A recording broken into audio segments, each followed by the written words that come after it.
नमस्कारः। अहमस्मि अनिलः।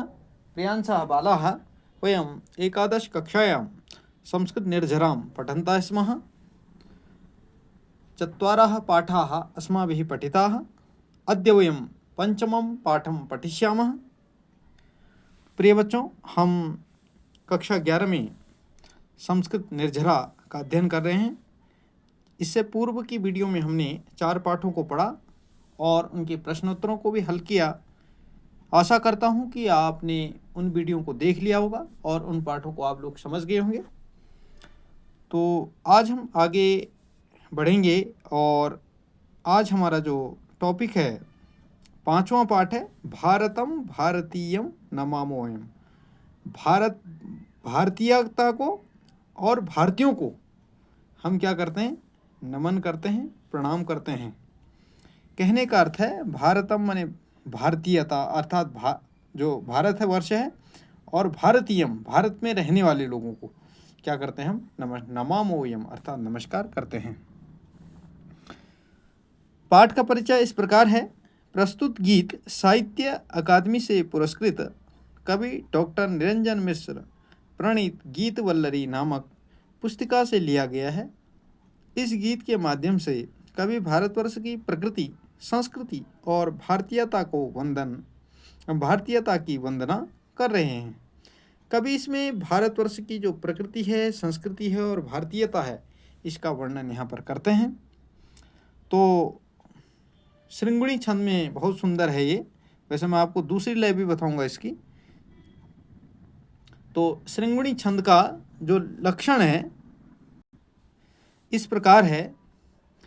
रश्चतुर्भिर्युता श्रृंगुणी संगता सागरं सागरीयं नमामो वयं काननं काननीयं नमामो वयं पावनं पावनीयं नमामो वयं भारतं भारतीयं नमामो वयं पर्वते सागरे वाशमे भूतले प्रस्तरे वागते पावने संगमे भव्यभूतं कृतं संस्मरामो वयं भारतं भारतीयं नमामो वयं वीरता यत्र जन्माश्रिता संगता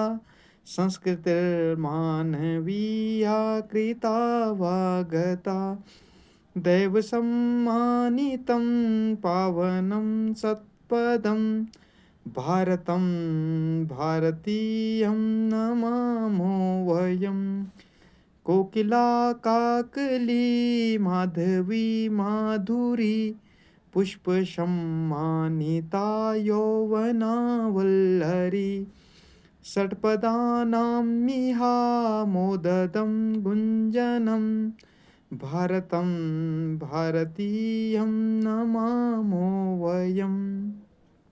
ये आपने जो सुना ये था श्रृंगुणी छंद। और इसी में अब हम दूसरी लय में अगर इसको परिवर्तित करेंगे तो ये भी कर सकते हैं।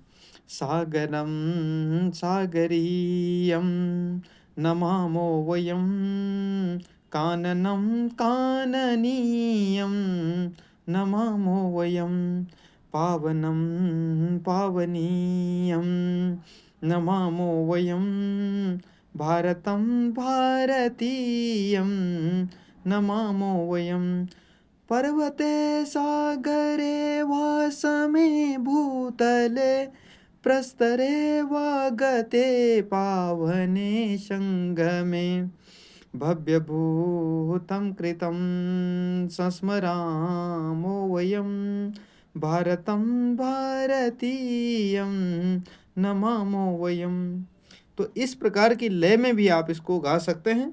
अर्थ भी इसका सुंदर यहाँ पर लिखा तो है, एक बार वो भी दर्शा दूंगा आपको, आप किताब से भी देख सकते हैं, लेकिन वैसे बता देता हूँ। कहता है कि सागरम, सागर को, और सागरीयम मतलब सागर में रहने वाले जीवों को। बहुत सारे जीव मिलते हैं आपको सागर में, मगरमच्छ, मछली, कछुआ आदि। तो कहते हैं नमामोयम को हम क्या करते हैं? नमस्कार करते हैं, प्रणाम करते हैं।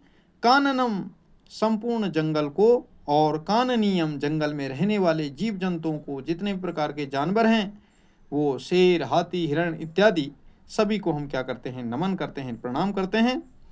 पावनम पावनीयम, और पवित्र स्थल कहते हैं, जो पावनम अर्थात जो है पवित्र स्थल है उनको, और पावनीयम इस पवित्र भूमि को हम क्या करते हैं, प्रणाम करते हैं। भारतम भारतीयम नमामोयम, भारतवर्ष एवं भारतीयों को मतलब भारतीयता को हम प्रणाम करते हैं। तो इस प्रकार से अर्थ है। यहाँ पर मैं आपको अर्थ, यहाँ पर किताब के बिल्कुल सामने ही दूसरे पेज में अर्थ भी लिखा है। यहाँ की आप सहायता से बढ़िया सा इसको सुंदर अर्थ लिखा है कि सागर एवं सागर में रहने वाली जलीय जीवों, मगरमच्छ, मछली, कछुआ आदि को हम नमस्कार करते हैं। जंगल एवं जंगल में रहने वाले जीवों, शेर, हाथी, हिरण आदि को नमस्कार करते हैं। पवित्र स्थल, भारत के जितने भी पवित्र स्थल हैं एवं उनकी पवित्रता को हम क्या करते हैं, प्रणाम करते हैं। और भारतवर्ष एवं भारतीयों अर्थात भारतीयता को हम क्या करते हैं, प्रणाम करते हैं। यह अर्थ इसका इस प्रकार है। अगला श्लोक है, पर्वते सागरे व समे भूतले। पर्वते मने पर्वत में, और सागरे मने सागर में, और समे भूतले, समय का अर्थ है समतल, भूतले मने भूमि में, समतल भूमि में।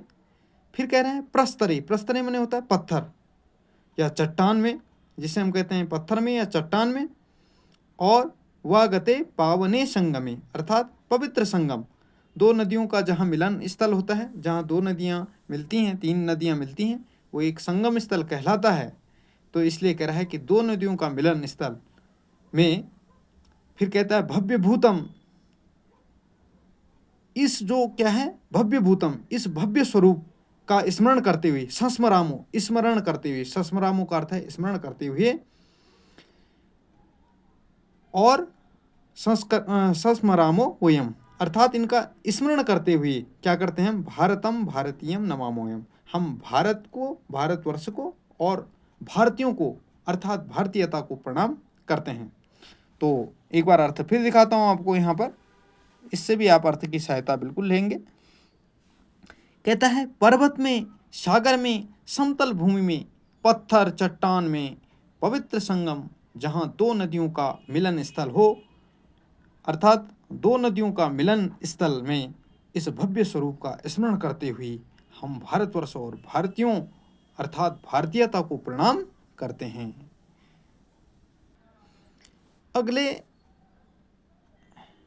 अगले में कहता है वीरता यत्र जन्माश्रिता संगता। कहता है वीरता मने वीरता, यत्र मने जहाँ, जन्माश्रिता जन्मजात गुण जिसे कहते हैं, है ना।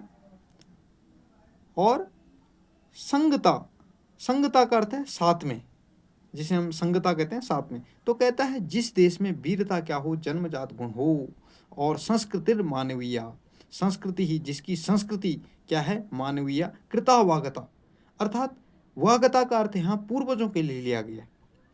वाग्धनगता वागता, वैसे वाग माने वाणी से निकली हुई।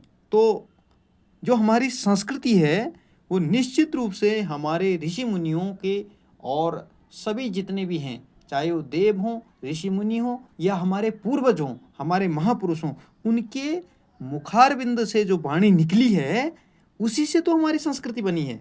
उन्होंने जैसे कहा, क्योंकि उसी से हम बने। यद्यदा, गीता कहती है यद्यदा चरति श्रेष्ठा तत् देवे तरोजना, ये तो हमने देखा होगा गीता में भी। तो यहाँ पर क्या कह रहा है कि संस्कृति मानवीय कृतावागता, अर्थात जिसकी संस्कृति पूर्वजों के द्वारा बनाई गई हो, पूर्वजों के द्वारा निर्मित हो, और दैव सम्मानितम पावनम सत्पदम। फिर दैव सम्मानितम माने देवताओं के द्वारा सम्मानित, और पावनम सत्पदम, पावनम माने पवित्र सुंदर चरणों वाली, भारतम भारतीयम नमामोयम, ऐसे भारतवर्ष को और भारतीयता को हम क्या करते हैं, प्रणाम करते हैं। तो अर्थ एक बार और दिखाता हूं इसका। तो कह रहा है कि जिस देश में वीरता जन्मजात गुण हो, अर्थात यहाँ वीरों की भूमि है, ये हमारी अर्थात रत्न गर्भा भूमि है, जहाँ से अनेक महापुरुष रत्नों के समान समय समय पर जन्म लेते हैं और देश की रक्षा हो, चाहे देश के लिए अर्थात सेवा के लिए आगे आते हैं। तो कहते हैं कि जिस देश में वीरता जन्मजात गुण हो, जिसकी संस्कृति पूर्वजों द्वारा निर्मित हो, अर्थात पूर्वजों की वाणी से जो प्रकट हुई हो तथा उनकी कर्मशीलता से आगे बढ़ी हो, उन्होंने जैसा उनकी जो कर्मशीलता उनको देख करके उन्होंने जिस प्रकार के कर्म किए हैं उससे आगे बढ़ी हो और देवताओं के द्वारा सम्मानित, ये जो देवताओं के द्वारा क्योंकि सम्मानित, ये तो भारतवर्ष है, इसकी वंदना तो गायंती देवा किल गीत कहानी, इसकी वंदना तो देवताओं ने भी अर्थात की है। तो देवताओं के द्वारा सम्मानित पवित्र सुंदर चरणों वाली, देवताओं के द्वारा जिसे सम्मान दिया गया है और पवित्र सुंदर चरणों वाले भारतवर्ष एवं भारतीयता को हम क्या करते हैं, प्रणाम करते हैं। अंतिम पद्य की ओर हम जाएंगे। कोकिला काकली माधवी माधुरी। कोकिला माने कोयल होती है और काकली, काकली का अर्थ यहाँ पर क्या है, कोयल की कूक अर्थात मधुर आवाज, और माधवी माधुरी, माधवी माधवी का अर्थ लता और माधुरी, माधुरी माने सुंदर लताएं। फिर कह रहा है कि कोयल की कूक अर्थात कूक ध्वनि और सुंदर लताएं। फिर कह रहा है पुष्प सम्मानिता, पुष्पों द्वारा सम्मानित, सुसज्जित और यौवना वल्लरी, यौवन लता, ठीक है, यौवन लता तथा आनंद प्रदान करने वाली जिसे हम कहते हैं। फिर कहते हैं षटपदानाम, षटपदानाम किसे कहा है हमने यहाँ पर, भौरों को, क्योंकि 6 पैरों वाले होते हैं इसलिए षटपदानाम कहा, षट माने 6 होता है। तो षटपदानाम इह, इह माने यह, मोददम प्रसन्न करने वाले, गुंजनम, गुंजनम माने गूंज, कह रहे हैं कि आनंद प्रदान करने वाली भ्रमरों की मधुर गुंजन से युक्त, और भारतम भारतीयम नमामोयम, ऐसे ही भारतवर्ष को और भारतीयता को हम प्रणाम करते हैं। तो एक बार अर्थ फिर दिखाता हूँ आपको यहाँ पर, क्योंकि अर्थ आप, मैं इस वीडियो को थोड़ा सा तेज़ गति से बना रहा हूँ, अर्थ इसमें सामने लिखा हुआ है, ज़्यादा आपको कठिनाई होने वाली नहीं है। अगर मैं, क्योंकि मैं शब्दों के भी मैंने आपको अर्थ बता दिए हैं। तो यहाँ पर लिखा है कि कोयल की कूक जिसे हम कूज ध्वनि कहते हैं, माधवी लता जिसे हम लता के सुंदर पुष्पों द्वारा सम्मानित, सुसज्जित, यौवन लता तथा आनंद प्रदान करने वाले भ्रमरों की मधुर गुंजन से युक्त भारतवर्ष और भारतीयता को हम प्रणाम करते हैं। हमने देखा होगा कि भारतवर्ष में सुंदर वसंत ऋतु के आ जाने पर कोयल की कूक सुनते हैं हम, और सुंदर अर्थात जो लताएं होती हैं पुष्पों से द्वारा सुसज्जित सम्मानित जो देश है हमारा, और आनंद प्रदान करने वाली उनके ऊपर जो हमारी भ्रमर होते हैं पुष्पों के ऊपर गुंजन करते रहते हैं। तो ऐसे अर्थात भ्रमरों की मधुर गुंजन से युक्त जो हमारा भारतवर्ष है और भारतीयता है, हम उसको प्रणाम करते हैं। तो प्रियांशः बालाः अहम चिन्तयामि यत् भवन्तः एतं पाठं सम्यक्तया ज्ञातवन्तः स्युः।